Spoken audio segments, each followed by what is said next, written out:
गाड़ी में कोई भी नहीं है।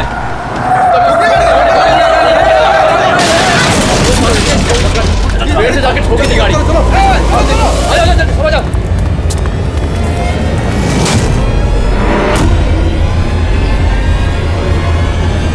अरे बबलू भाई, अंदर तो देखो, ड्राइवर नहीं है।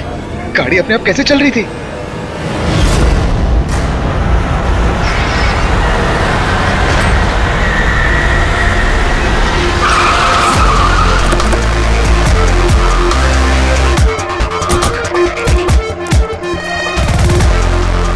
सलाम साहब।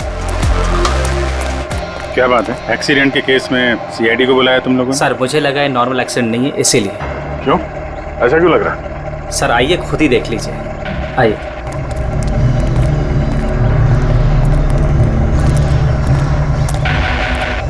सर दरवाजा खुल नहीं रहा था, बड़ी मुश्किल से हमने खोला इसे।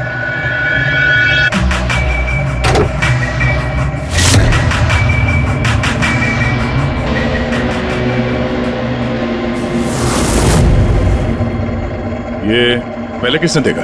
सर इन लोगों ने। मैं देखता हूँ। किसने देखा था पहले? क्या हुआ था? सर ऐसा पहले कभी देखा ही नहीं।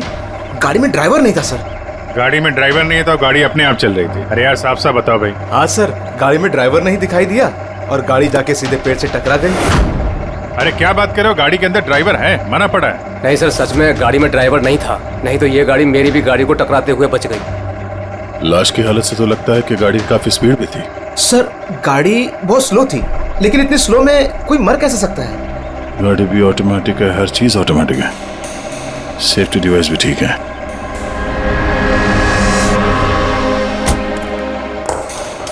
ये लोग तो बोल रहे हैं कि इन लोगों ने इसे ड्राइव करते हुए देखा ही नहीं। अच्छा, तो हो सकता है ये ड्राइवर पहले से घायल हो, जिसकी वजह से ये ड्राइविंग सीट से फिसल के स्टीयरिंग के नीचे जो जगह वहां पे सरक गया और उसके बाद ही एक्सीडेंट हुआ हो। शायद इसीलिए नहीं दिखा होगा। कुछ पता चला कौन है? कुछ आईडी वगैरह? अरे हाँ, इसका नाम अमन है और उसका मोबाइल है पूरी तरह से टूट गया। और एक बात अभिजीत, ये गाड़ी ऑटोमेटिक है, ये देखो इंजन अभी भी ऑन है, ऑफ नहीं हो रहा है। हो सकता है जब ये एक्सीडेंट हुआ हो उसकी वजह से जो इम्पैक्ट हुआ उससे ये कार का कंप्यूटर क्रैश हुआ। यार ये लोग तो बोल रहे हैं कार बहुत स्लो थी जब टकराई। ऐसा इम्पैक्ट? कहीं कार के साथ कुछ छेड़छाड़ तो नहीं की गई? हो सकता है। ठीक है, गाड़ी को पुलिस गैराज भेजते हैं और इसको फोरेंसिक लैब। मैंने इस गाड़ी को अच्छी तरह से चेक किया है। इस कार को मॉडिफाई किया गया है, एक्स्ट्रा सेफ्टी फीचर्स दिए गए हैं। एक्स्ट्रा सेफ्टी फीचर्स जैसे कि? जो आम गाड़ियों में होता है उससे कहीं ज्यादा, जैसे कि एक्स्ट्रा एयर बैग्स, अच्छी क्वालिटी के शॉकअप्स, ज्यादा मजबूत कांच और अच्छी क्वालिटी के ज्यादा मजबूत सीट बेल्ट।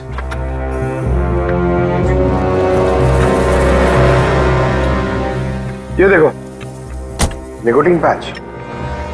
Nicotine patch? ये तो सिगरेट छोड़ने के काम में आता है ना? हम गाड़ी के सिस्टम को कंप्यूटर से लिंक कर सकते हैं? जी हाँ मैडम, एक मिनट।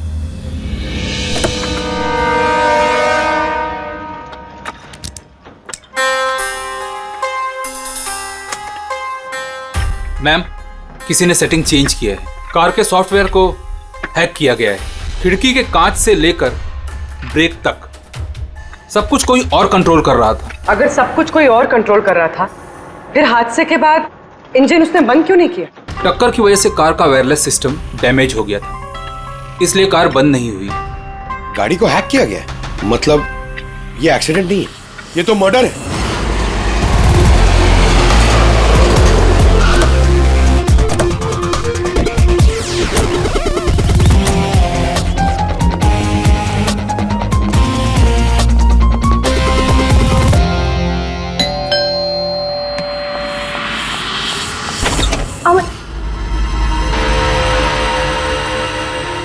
आप लोग? सीआईडी।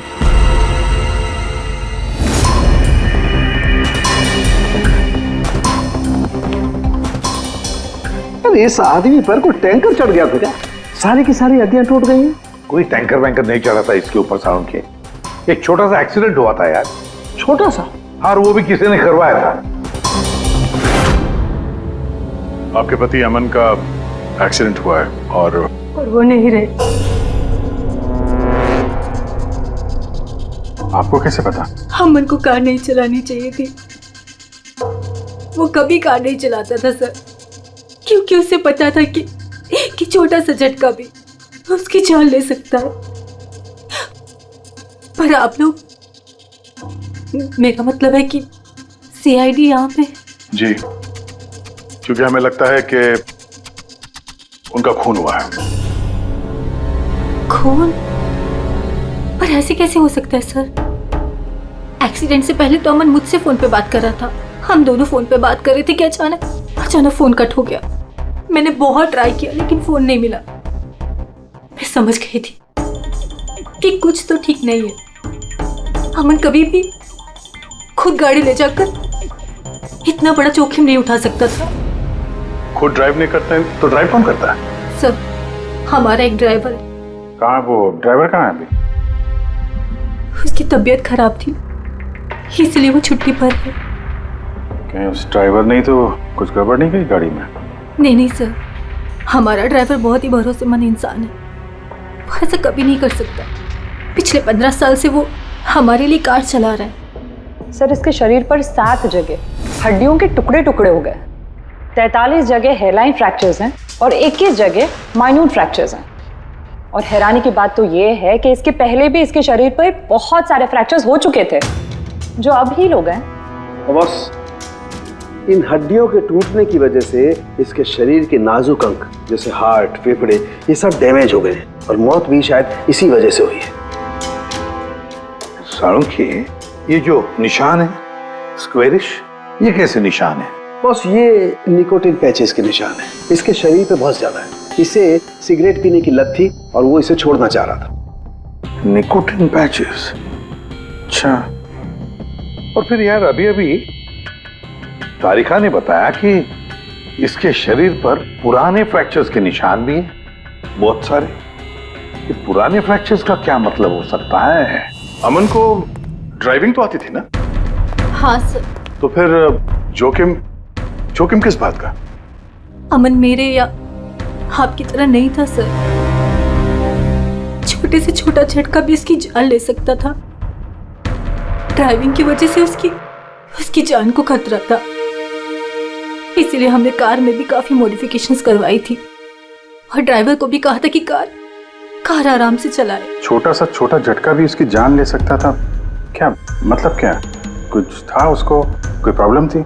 सर, अमन का शरीर कमजोर था, नाजुक था। यार तू क्या कर रहा है साळुंखे? अरे तू ये ऑस्टियोजेनेसिस इम्परफेक्ट है। ऑस्टियोजेनेसिस इम्परफेक्ट मतलब ब्रिटल बोन डिजीज? एग्जैक्टली, भंगुर अस्थि रोग। मतलब इसकी हड्डियां भंगुर हैं। और इसीलिए बॉस, इसकी हड्डियों को अगर जरा सा भी झटका लगे तो चकनाचूर हो सकती हैं। 25 से ज्यादा बार उसके फ्रैक्चर्स हो चुके थे। हमेशा खतरा रहता था उस पे। मुझसे जितना हो सके मैं उसकी सुरक्षा का ख्याल रखती थी ताकि उसे कोई झटका न लगे। घर में, कार में हमेशा उसकी सुरक्षा का ध्यान रखती थी। यहाँ तक कि जब अमन को पता चला कि सिगरेट पीने से हड्डियाँ कमजोर होती है तो अमन ने पूरी कोशिश की सिगरेट छोड़ने की। तभी इतने मामूली एक्सीडेंट से भी ये हाल हो गया था शरीर का। लेकिन वो अचानक गाड़ी लेके कहाँ गया था? सर, मुझे नहीं पता, लेकिन जब वो अकेला गाड़ी लेकर चला गया तो मुझे उसकी बहुत चिंता हुई और मैंने अमन को फोन किया। हेलो अमन। या बेबी बोलो। अच्छा, तो तुम खुद ड्राइव कर रहे हो। तुम्हें पता है ना तुम्हारा ड्राइव करना कितना ज्यादा खतरनाक है, लेकिन तुम मेरी बात सुनते तक नहीं। वैसे ऐसा कौन सा जरूरी काम था जिसके लिए तुम खुद गाड़ी लेकर निकल गए? ड्राइवर तक का वेट नहीं किया गया तुमसे। जरूरी था स्वीटहार्ट, लेकिन तुम परेशान मत हो, मैं गाड़ी आराम से ही चला रहा हूँ। अमन, मुझे ऐसा क्यों लग रहा है कि तुम मुझसे कुछ छुपा रहे हो? देखो सुप्रीति, मैं मानता हूँ कि मैं सारी बातें तुमसे शेयर नहीं कर पा रहा, लेकिन इसका मतलब ये नहीं कि तुम उल झुल बातें सोचने लग जाओ। है कुछ प्रॉब्लम्स, मैं उन्हें सॉल्व कर लूँ, फिर तुम्हें सब कुछ बता दूंगा। प्रॉब्लम्स? तुम अभी क्यों नहीं बता सकते मुझे? क्योंकि ये सब खतरनाक है, वो लोग बहुत खतरनाक हैं। मैं तुम्हें नहीं बता सकता। खतरनाक लोग? Oh no. Aman, Aman, hello. कौन सा प्रॉब्लम? और ये किन खतरनाक लोगों की बात कर रहे थे वो? कुछ पता है आपको? सर मैं कुछ नहीं जानती। अमन की किसी से कोई दुश्मनी, कोई बिजनेस राइवलरी वगैरह? इस बारे में मुझे कुछ भी पता नहीं, लेकिन हाँ, मयंक और नेहा आपकी शायद कुछ मदद कर सकते हैं। मयंक और नेहा? ये कौन है ये लोग? मयंक पेशे से एक वकील है और अमन का दोस्त भी, और नेहा अमन की सेक्रेटरी थी। अच्छा, ये मयंक का ऑफिस कहाँ है? अमन सर का खून? आप? मैं नेहा, अमन सर की सेक्रेटरी। लेकिन अमन की मौत तो एक्सीडेंट में हुई है ना? जी हाँ, मौत तो एक्सीडेंट में हुई है, लेकिन एक्सीडेंट अपने आप नहीं हुआ है। करिए बताइए कि आप दोनों मिस्टर अमन को कब से जानते हो? मतलब कब से काम कर रहे हो उनके साथ? सालों से। हम लोग साथ में काम ही नहीं करते थे, बल्कि बहुत अच्छे दोस्त भी थे। अमन की बीमारी की वजह से ज्यादातर बिजनेस वगैरह मैं ही हैंडल करता था। और नेहा जी आप? सिर्फ मैं और मयंक सर ही तो थे, अमन सर का पूरा बिजनेस संभालते थे। वैसे बिजनेस क्या है उनका? इन्वेस्टमेंट का बिजनेस है। हम लोग अलग अलग कंपनीज में पैसे लगाते थे और जब वो कंपनीज में मुनाफा होने लगे तो अपना परसेंटेज वापस ले लेते थे। ऐसी 50 कंपनीज है जहाँ पर पैसे लगाए थे अमन ने। किस तरह का कंपनीज में इन्वेस्ट करते थे ये? वैसे तो कई सारी कंपनीज में पैसे लगाए थे, लेकिन उनकी सबसे ज़्यादा दिलचस्पी 20-30 फार्मास्यूटिकल्स कंपनीज में थी। फार्मा कंपनी या दवाइयों की कंपनी? जी, ये कंपनीज बहुत नुकसान में चल रही थी, लेकिन आपको तो पता ही होगा अमन की बीमारी के बारे में। और ये कंपनीज उसी बीमारी का इलाज निकालने की कोशिश कर रही थी, और अमन का सपना था कि इस बीमारी का इलाज संभव हो जाएगा तो किसी और को वो तकलीफ नहीं उठानी पड़ेगी जो उसे थी। और सर अभी तो उन कंपनीज में फ़ायदा भी होना शुरू हो गया था। कोई दुश्मनी, किसी से कोई लड़ाई झगड़ा? नहीं सर, ऐसा तो कुछ नहीं था। अगर कुछ होता तो वो मुझे ज़रूर बताते थे। अमन की वाइफ का कहना है कि पिछले कुछ दिनों में वो परेशान लग रहा था। आपको जानती? परेशान तो थे, मगर मुझे कुछ बताया नहीं। मुझे लगा काम का प्रेशर होगा बस। आपने बताया था कि दवाइयों की कंपनी जो नुकसान में चल रही थी उनमें से कुछ को फायदा होने लगा था। सबको नहीं सर, शायद एक को। मुझे उसकी डिटेल चाहिए। जी, मुझे अकाउंट चेक करना होगा। ठीक है।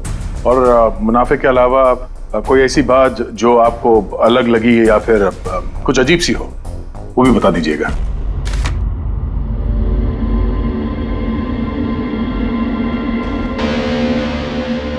ये जादव है सर, अमन का ड्राइवर। काफी परेशान लग रहा है वो।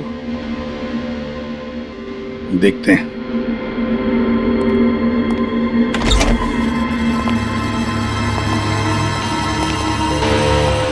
जादव? जी सर। अमन के ड्राइवर है ना? जी सर। क्यों छुट्टी पर क्यों गए थे तुम? साहब बीमार हूँ और अमन सर ने मुझे खुद छुट्टी दिया था। मिस्टर अमन को तुम ही लेके जाते थे ना?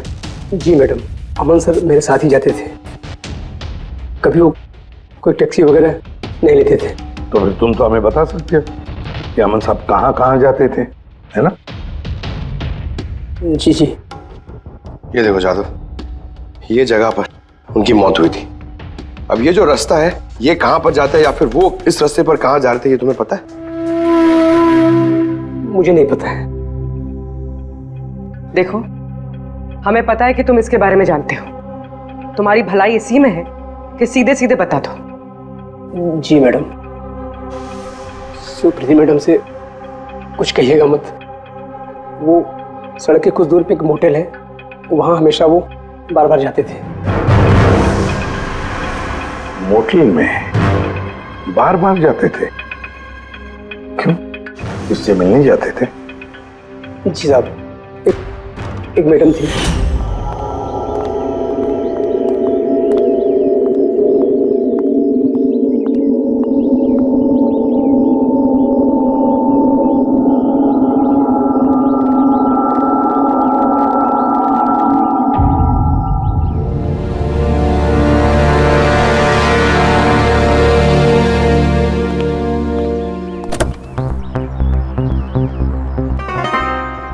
सुन जादव, ये जो कुछ भी तुमने देखा इस बारे में किसी से कुछ मत कहना, सुप्रीति भाभी से भी नहीं, समझे?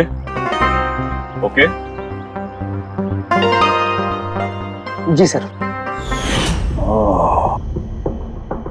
मैडम थी, मतलब अमन का उस औरत के साथ चक्कर चल रहा था।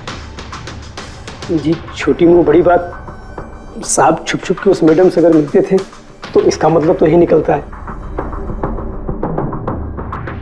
अमन उस औरत से मिलने जा रहा था जब यह हादसा हुआ। तो हो सकता है वो औरत अब भी वहीं पर हो, उसी मोटल में।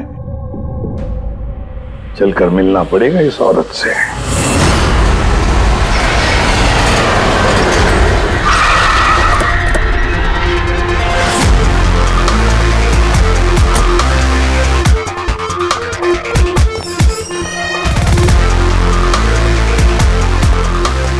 Excuse me.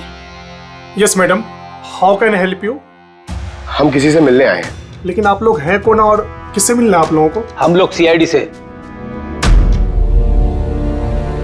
ये आदमी, ये आपके मोटेल में आता जाता रहता है? हाँ मैडम। किससे मिलने आता है? हमारे होटल के रूम नंबर 305 में एक मैडम रुकी हुई है, रूही। वो उनसे अक्सर मिलने आता रहता है। 305? यस सर, वो अभी चेकआउट करने वाली है। ये रूही हाथ से निकलनी नहीं चाहिए। कहाँ से जाना है? सर यहाँ से लेफ्ट। पंकज, स्टेयरकेस से जाओ, हम दोनों लिफ्ट से जाते हैं।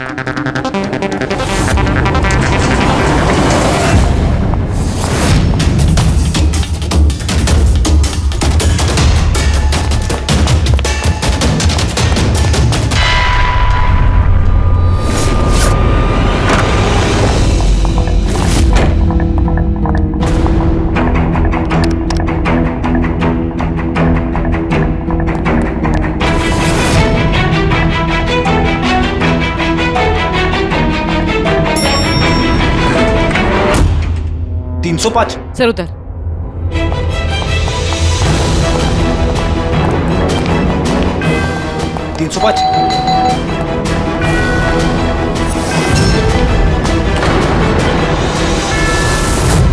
रूही? नो। ए, रुको! पूर्वी! रूही, मुझे मत मारो, मुझे मत मारो प्लीज। रुको। रूही, रूही, रूही, रूही, रूही, रुको, रूही!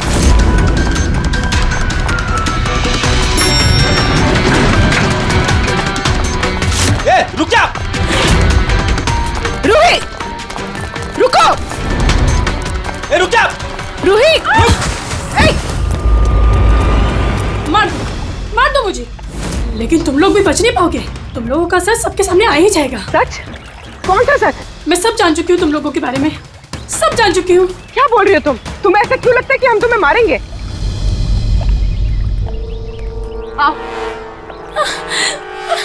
कौन सा सच? रूही, हम सीआईडी से। सीआईडी? चलो मान लिया रूही कि तुमने कुछ नहीं किया, लेकिन अगर तुमने कुछ नहीं किया तो वहां से भागी क्यों? मुझे लगा कि ये लोग मुझे मारने आए हैं।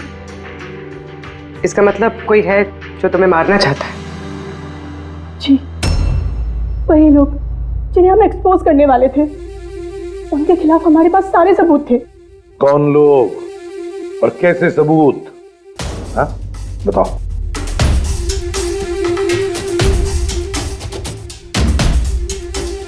इसे तुम जानती हो ना, यमन है ना, इसी के साथ तुम मिलकर काम करती थी, इसी के साथ मिलकर तुम उन लोगों को एक्सपोज करने वाली थी जिसकी वजह से अमन की जान चली गई। देखो री, अब शायद तुम्हारा नंबर है, वो लोग तुम्हें मारेंगे। सर मैं मरना नहीं चाहती, मैं मरना नहीं चाहती सर। तो फिर बताओ, बताओ जल्दी, कौन लोग हैं वो?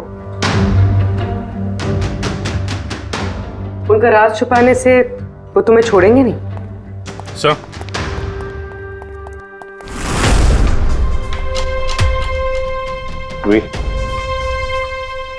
ये लो पानी पी लो, पियो। और मैंने जो कहा ठंडे दिमाग से सोचो, अपने बारे में सोचना जरूर। मैं आता हूं।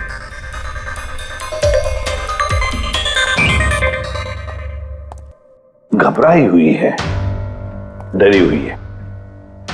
लेकिन अब डरने की क्या जरूरत है सर? अब तो सीआईडी के पास है वो।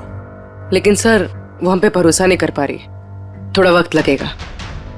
से जो अमन का वकील है मयांक, उससे क्या पता चला? सर अमन ने बहुत सारी दवाई की कंपनियों में पैसा लगाया था, लेकिन वो सब की सब घाटे में चल रही थी। एक कंपनी है जिसने अभी अभी फाइनली फायदा करना शुरू किया था, CRM फार्मास्यूटिकल। और सर ताजुब की बात यह है कि अमन ने पिछले हफ्ते ही इस कंपनी के साथ जितने भी डीलिंग्स है वो सब तोड़ दिए, और मयंक भी इस बात से काफी हैरान था। वही तो समझ में नहीं आ रहा है कि इस अमन ने जब ये कंपनी लॉस में जा रही थी तब उसके साथ तो डील नहीं तोड़ा, और जब ये कंपनी प्रॉफिट कर रही है तब डील तोड़ने जा रहा है। और सर वो मयंक से कभी कोई बात छुपाता नहीं था, उसने ये बात मयंक को बताई भी नहीं। हाँ सर, मयंक ने उसका भरोसा तोड़ दिया होगा सर। आओ जरा। रोहित, CRM फार्मास्यूटिकल्स के साथ जो अमन की डील थी वो तुम्हारी वजह से कैंसिल हो गई है ना? वरना उसके पास ऐसी कोई वजह तो थी नहीं। अब सच सच बता दो कि डील तुमने क्यों तोड़वाई? क्योंकि उसने मेरे भाई का खून किया। भाई का खून? सर, मैं जिस शहर से आई हूँ उस शहर में बहुत पोल्यूशन है।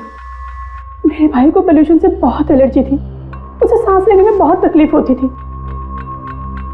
वो तो सिर्फ दवाइयों पर ही जिंदा था। एक मिनट, और वो दवाइयाँ थी CRM फार्मास्यूटिकल कंपनी की, हैं? जी सर, और सबकी सब नकली थी। मेरे भाई के ऊपर कोई असर ही नहीं कर रही थी, और ये बात हमें बहुत लेट पता चली, और मेरे भाई की जान चली गई। तुम्हें कैसे पता चला कि वो दवाई नकली थी?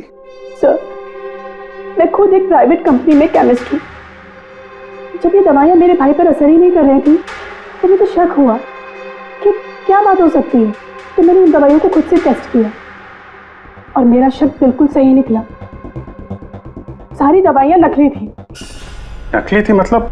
सर, हर एक दवाई एक खास केमिकल से बनती है, और जिस दवाई की मेरे भाई को जरूरत थी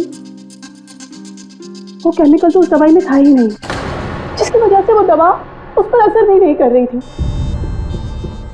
और अमन इस कंपनी में एक इन्वेस्टर था। जी सर, इसलिए मैं उससे मिलने भी गई थी, लेकिन वहां जाके पता चला कि इसमें तो उसका हाथ है ही नहीं, और उसने मुझसे प्रॉमिस किया कि वो मेरी इसमें मदद करेगा।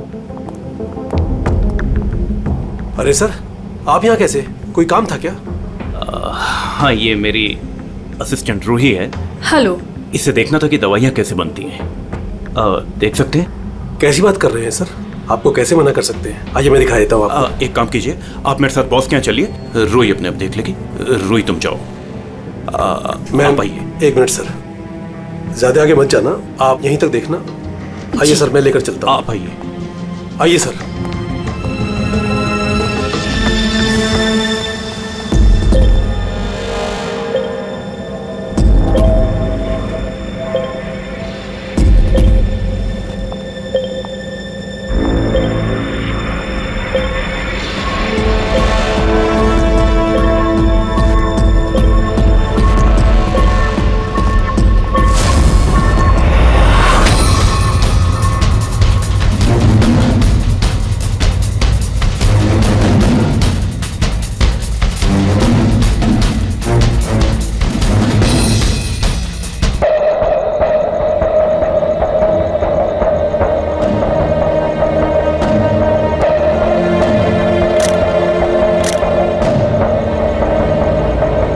ये तो वही केमिकल है, लेकिन ये लोग यहाँ से बाहर क्यों लेके जा रहे हैं? फिर हमने सारे सबूत जुटा लिए थे और सारे सैंपल्स भी टेस्ट किए थे।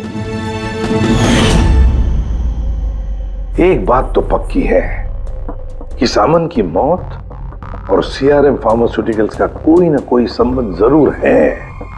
कुछ ना कुछ तो गड़बड़ जरूर है। बॉस, इतनी सुरक्षित कार होने के बावजूद इसकी हड्डियां कैसे टूटी ये पता चल गया। अच्छा सर, अमन के खून में से हमें एक ऐसा केमिकल मिला है जिससे एपिलेप्टिक फिट्स आते हैं, मिर्गी का दौरा। माय गॉड, यार अमन को तो ब्रिटल बोन डिजीज था। मिर्गी का दौरा आ जाके वो गिर जाता, उसकी हड्डियां टूट जाती, इसी की वजह से इसकी मौत हुई है। ओह, तो मतलब जिसने भी ये किया वो जानता था अमन के ब्रिटल बोन्स डिजीज के बारे में, और उसे बड़े चालाकी से उसका नाजायज फायदा उठाया। पहले उसने अमन की गाड़ी का कंप्यूटर हैक किया और फिर एक्सीडेंट से पहले उसे उस केमिकल का इंजेक्शन दिया जिसकी वजह से उसे मिर्गी का झटका आ जाए। उसे मालूम था अमन किसी भी हालत में बच ही नहीं सकता। अगर मिर्गी का झटका आ जाता तो वो गिर जाता, जिसकी वजह से उसकी हड्डियां टूट जाती और वो मर जाता। अगर उसमें से भी बचता तो कार के एक्सीडेंट में से तो बच ही नहीं सकता था वो। समझ कि मिर्गी का दौरा पड़ने वाला जो ड्रग है कितनी देर बाद असर करता है? बस कुछ घंटे तो लगते हैं। मतलब ये ड्रग अमन को एक्सीडेंट से कुछ घंटे पहले ही दिया गया था। सर कहीं ऐसा तो नहीं कि किसी ने इसे नींद में इंजेक्शन दे दिया हो सकता है। बस एक काम करते हैं, इस अमन की बॉडी को फिर से एक बार अच्छी तरह से चेक करते हैं, देखते हैं कहीं कोई इंजेक्शन का निशान तो नहीं है। तारिका? Yes sir. अच्छा शाम की सीआरएम कंपनी की नकली दवा के बारे में क्या पता चला? बॉस उन नकली दवाइयों में एम्फेड्रिन नहीं है। ओह, मतलब रूही सही कह रही थी। सर ये कुछ केमिकल्स की लिस्ट है जो सीआरएम कंपनी ने पिछले महीने मंगाई थी। माय गॉड बॉस, इसमें तो वो केमिकल सबसे ज्यादा मात्रा में जो सीआरएम की दवाई में होना चाहिए था, 500 गैलन। 500 गैलन तो बहुत बड़ी गड़बड़ है, बहुत ही बड़ी गड़बड़ है। पंकज, अभिजीत और दया से कहो कि सीआरएम कंपनी में जाओ और वहां से मुझे फोन करें। और फ्रेडी, तुम और पूर्वी अमन के घर जाओ और पता लगाओ एक्सीडेंट के दिन अमन से कौन कौन मिलने आया था। इंजेक्शन? सर अमन तो इंजेक्शन से बहुत डरता था। ऐसा हो ही नहीं सकता कि वो खुद को इंजेक्शन लगा ले। अपने आप नहीं लगवाया होगा तो किसी डॉक्टर से लगवाया होगा। नहीं सर, अमन तो इंजेक्शन के नाम से कोसों दूर भागता था और उसकी हेल्थ बिल्कुल ठीक थी। अगर कोई भी प्रॉब्लम होती तो वो कम से कम मुझे बताता। किसी और से नहीं लगवाया, खुद नहीं लगाया, तो फिर वो केमिकल उसके खून में पहुंचा कैसे? अच्छा बता सकती है, घर से निकलने से पहले अमन किस किस से मिला? मयंक और नेहा आई थी उससे मिलने। और हाँ मैम, एक आदमी आया था अचानक से, जसवंत। अब जसवंत? ये जसवंत कौन है? जी जसवंत सीआरएम कंपनी का सीईओ है, और अमन ने उसकी कंपनी में पैसे इन्वेस्ट किए थे।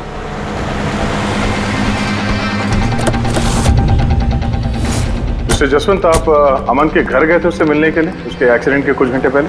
जी सर, मैं गया था लेकिन मिल नहीं पाया था। तो दरअसल उनकी वाइफ ने मुझे बताया कि वो सो रहे हैं, तो मैंने सोचा वो शायद मुझे अवॉइड करना चाहते होंगे, तो मैं वापस चला आया। पापा, अमन ने हमारे साथ बिजनेस डील कैंसिल की, फिर भी आप उससे मिलने गए थे? जी बेटा, क्योंकि मैं उनको वापस लाना चाहता था। सर वो हमारी नई यूनिट के लिए बहुत जरूरी था। तो जसवंत जी, जब आप अमन से मिलने उसके घर गए तो वाइफ सुप्रीति के अलावा वहां कोई और भी था? मैं जब गया तब तो वहां कोई नहीं था, लेकिन हाँ जब मैं वहां से निकला तो उनके लॉयर मिस्टर मयंक और सेक्रेटरी नेहा, वो दोनों जरूर उनके घर आए थे। अच्छा ठीक है, thank you very much. Boss ये देखो, ये निकोटिन पैच का हिस्सा, और यहाँ पर देखो ये इंजेक्शन का निशान। खूनी ने यहीं से वो मिर्गी के दौरे वाला इंजेक्शन इसे दिया है। इसका ये हिस्सा सुन्न करके, हाँ, और वो इस पैच के जरिए। इसे इमला पैच कहते हैं। इमला पैच? ये बच्चों को इंजेक्शन लगाने से पहले लगाते हैं ताकि वो पर्टिकुलर एरिया सुन पड़ जाए और उन्हें दर्द ना हो। अब बस ये इमला पैच और ये निकोटिन वाला पैच, ये देखो बस, ये दोनों पैच एक जैसे दिखते हैं, बिल्कुल एक जैसे। हाँ, खूनी ने इस निकोटिन वाले पैच की जगह ये एमला पैच इसके हाथ पर लगाया, इसके हाथ का ये हिस्सा सुन्न कर दिया और बाद में मिर्गी के दौरे वाला इंजेक्शन यहाँ से लगा दिया, शायद तब जब वो सो रहा था। हाँ सर, ये कर कौन सकता है? जसवंत तो एक हफ्ते से अमन को मिला भी नहीं। तो फिर सर वो मयंक या फिर नेहा, वो तो नहीं। पंकज, ये खेल कौन खेल रहा है तो हम पता लगा ही लेंगे। अब हम भी एक खेल खेलेंगे, एक ऐसा खेल जिसमें जीत सिर्फ हमारी ही होगी, हमारी जीत।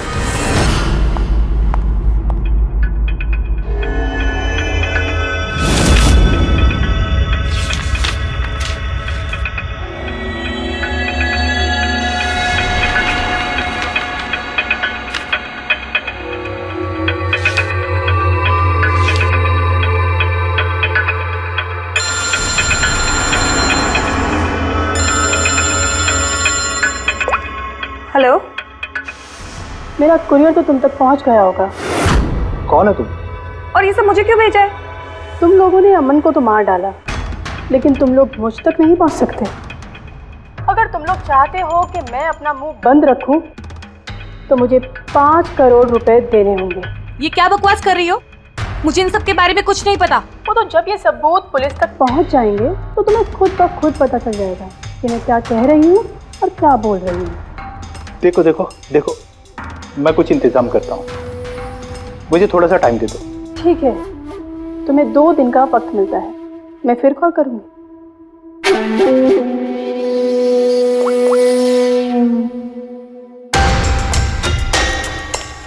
तो मास्टरमाइंड ये मयंक है।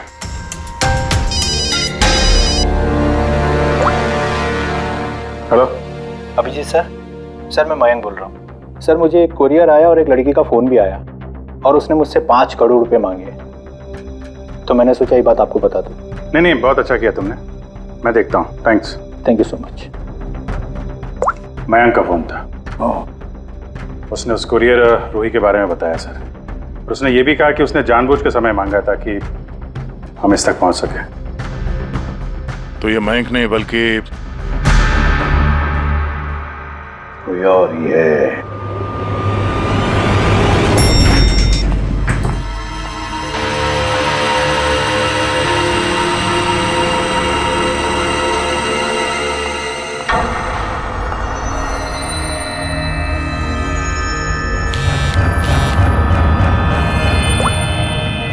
हाँ सर। पूरी इसने यहाँ पर नजर रखी है ना तुमने? हाँ सर, वो अभी यहाँ से निकली है। कड़ी नजर रखना पूर्वी, बिल्कुल कड़ी नजर। अपनी नजरों से ओझल मत होने देना उसे। ये नेहा ही हमें उस खूनी तक पहुंचाएगी। सर।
सर।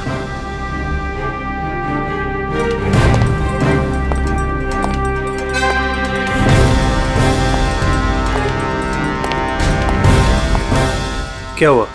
इतनी जल्दी में क्यों बुलाया? क्या है ये सब? ये सब क्या है? तुमने तो कहा था कि किसी को कुछ पता नहीं चलेगा, फिर हमारे बारे में ये लड़की सब कुछ कैसे जानती है? डोंट वरी बेबी, मैं सब संभाल लूंगा। मैं हूं ना, जैसे उस अमन को ठिकाना लगाया वैसे इस लड़की को भी ठिकाना लगा दूंगा। तुम टेंशन मत लो, ओके?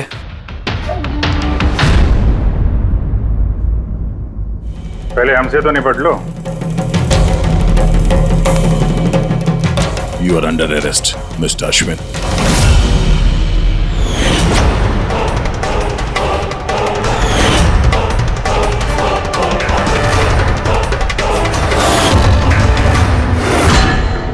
अश्विन के पास तो वजह थी, तुमने अपने बॉस का खून क्यों किया? हम दोनों एक दूसरे से प्यार करते। जब मुझे पता चला कि अमन सर सीआरएम फार्मास्यूटिकल की जांच कर रहे हैं तो ये बात मैंने अश्विन को बता दी ताकि वो लोग अपनी गलतफहमियां दूर कर सके। लेकिन इसने तो अमन को ही दूर कर दिया। क्यों अश्विन? मैं जानता था कि अमन को कुछ समझाने का कोई फायदा नहीं होगा। वो तो हमें जेल भिजवा के ही रहता। तुमने मेरे भाई को मारा, अमन का खून किया और ना जाने कितने मासूमों की जान ली होगी तुमने अपनी इन नकली दवाइयों से। बिजनेस में बहुत घाटा हो रहा था, नुकसान पे नुकसान हो रहा था। डैड नहीं मानते, इसलिए उनको बिना बताए मैंने केमिकल्स को नॉर्थ इंडिया के प्लांट में भेजना शुरू कर दिया। उससे हम नशा बनाते थे, थोड़ा प्रॉफिट हो ही रहा था। अमन ने सारा खेल बिगाड़ दिया।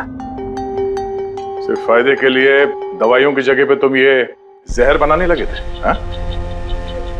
मुझे कंपनी की हालत पता थी। मैंने अमन सर को अश्विन से मिलाया था ताकि वो कंपनी में इन्वेस्ट करके उसे डूबने से बचा सके। और अमन खुद को तुम लोगों से बचा नहीं पाया। ये सब कुछ मैंने अपने प्यार के लिए किया। मेरे अलावा कोई ये कर नहीं सकता था क्योंकि वो अपने निकोटीन पैच मुझे से मंगाते थे।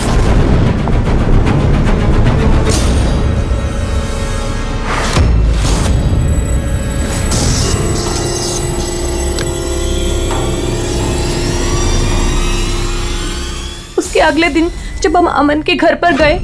अरे आप लोग आप ही गए? पर अमन तो सो रहे हैं। अगर कुछ इम्पोर्टेंट काम है तो मैं जगा देती हूँ। नहीं, कोई बात नहीं, हम इंतजार करेंगे। ओके, अब मैं अभी आती हूँ।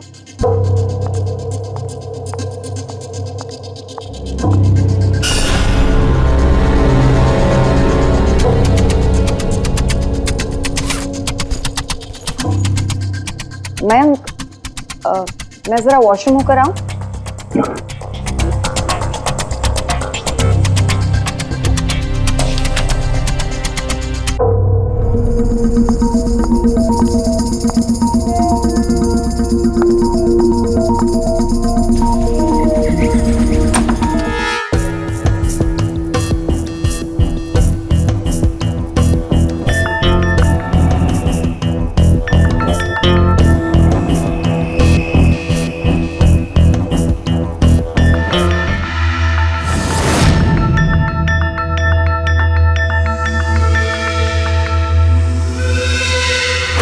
और वो दौरा उसकी कमजोर हड्डियों के लिए जानलेवा बन गया।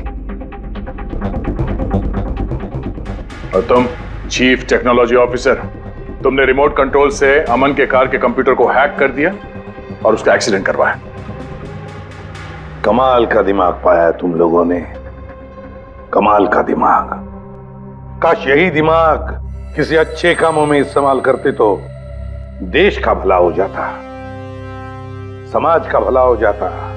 पर नहीं, तुम्हारे इस टेढ़े दिमाग ने दो मासूम लोगों की जानें ली और पता नहीं कितने सैकड़ों लोगों की मौतें हुई तुम्हारी इस गलत दवाइयों की वजह से। तुम्हें तो कड़ी से कड़ी सजा होगी, शायद फांसी होगी तुम्हें।